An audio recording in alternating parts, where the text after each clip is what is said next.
Yeah! Holy cow! Dude! Oh my god! This is Jeffrey and Craig. They don't realize it, but they have just escaped the loop. The Uno loop. This is known as the Unbound Numerous Occult, or UNO for short. UNO is one of the deadliest loops to develop, and is very new given other loops existing like ghost loops and musicals.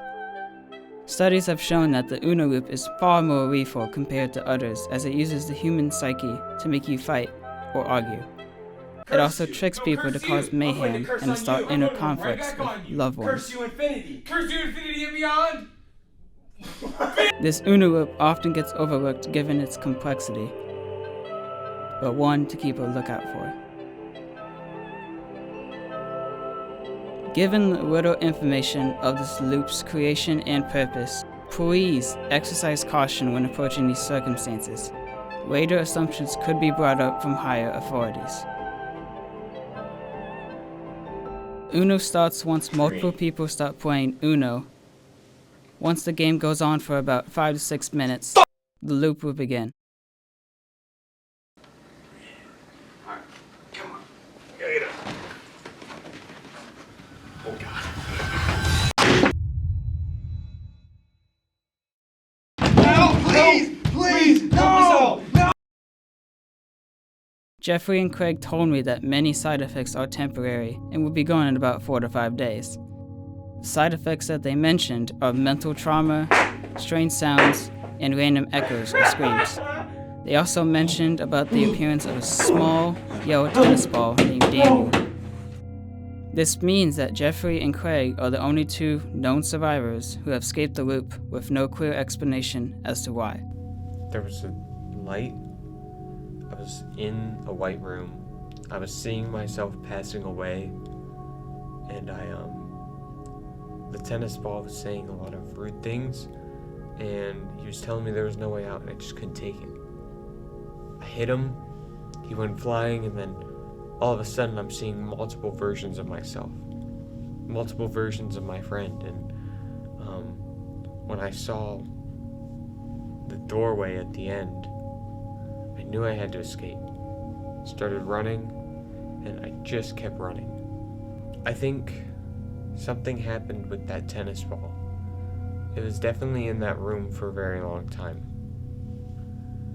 I think that it was angry, and it didn't matter who put it in that room, who decided to abuse it, but it wanted to take its anger out on just anybody. And unfortunately, I was the victim. I think that it's not necessarily about the UNO game. Think about it like the UNO reverse. Okay? When you reverse the card, here it comes back to you. It's an infinite loop if you have an infinite amount of reverses. Many others have seen Craig and Jeffrey on the streets and always ask themselves, how? How did they manage to escape UNO when scientists proved it was impossible? How can UNO seamlessly appear from thin air and already have 2 survivors? How do we know it's still in effect? How do we know there's only one way out? You know, if I really think about it, there can be multiple ways out.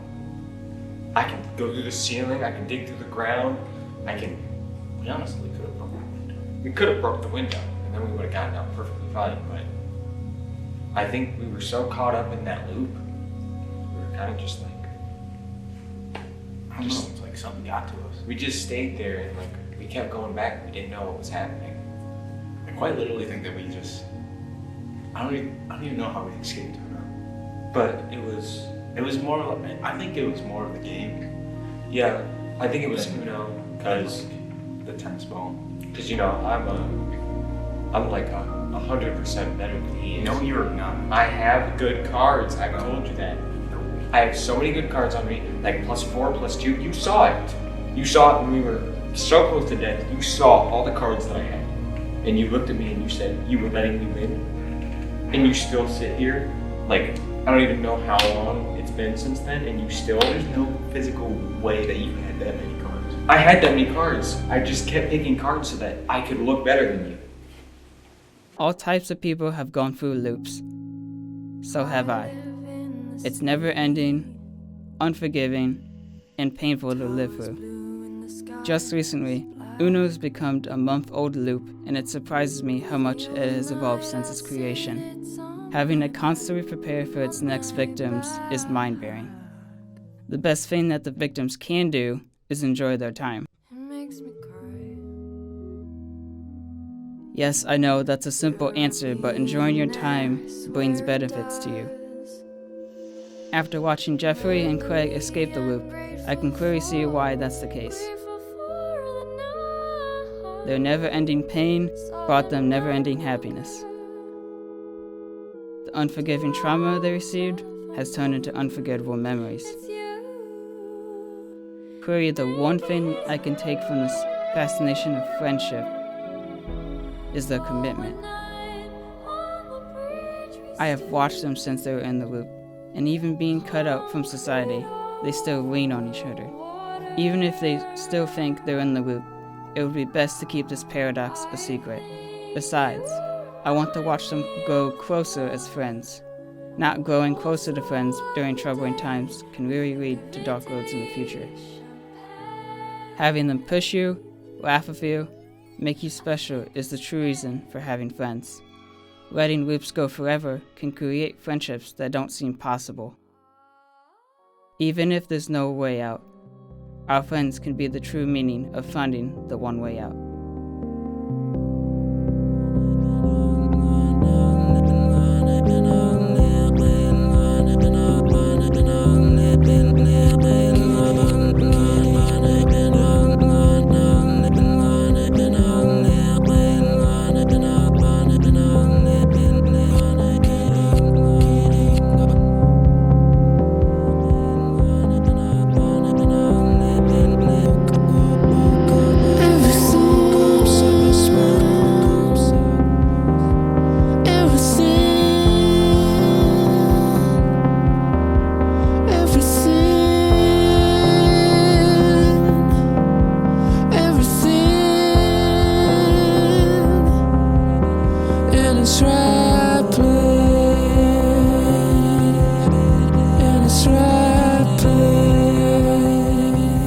Something about being locked in this room that makes you go loopy.